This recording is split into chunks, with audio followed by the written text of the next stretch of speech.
Great to see everyone.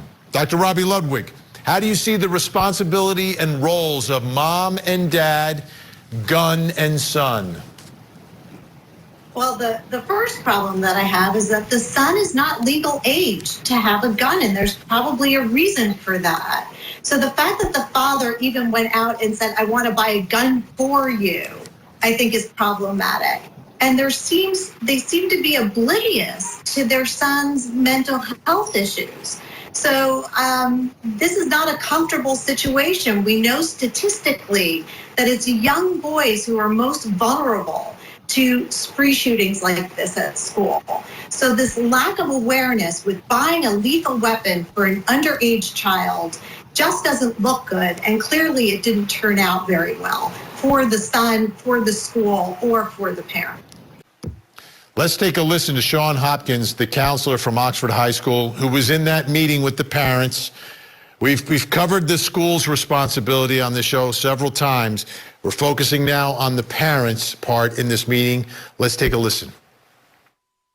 I handed mom the list of resources and said I'd like him to get support outside of here. I'd like him to get help and have somebody that he can talk to.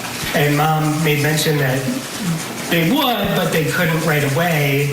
So I told mom that I wanted him to get help as soon as possible, today if possible, and was told that wasn't possible.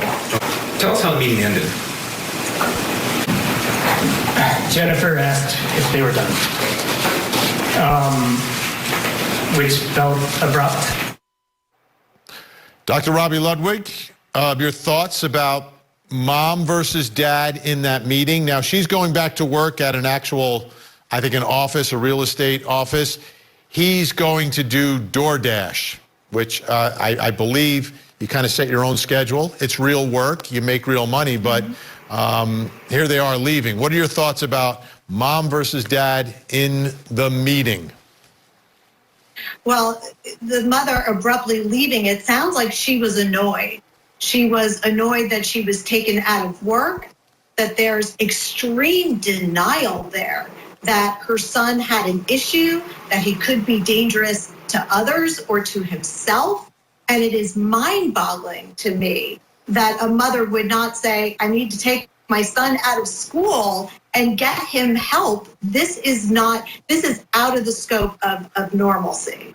But it just sounds like they were very self-focused and self-centered. I didn't hear the details behind the father, but they were both complicit together. They both were in sync in the worst possible way. Ignorance, denial, dismissal, whatever you call it, they are culpable for what happened to their son.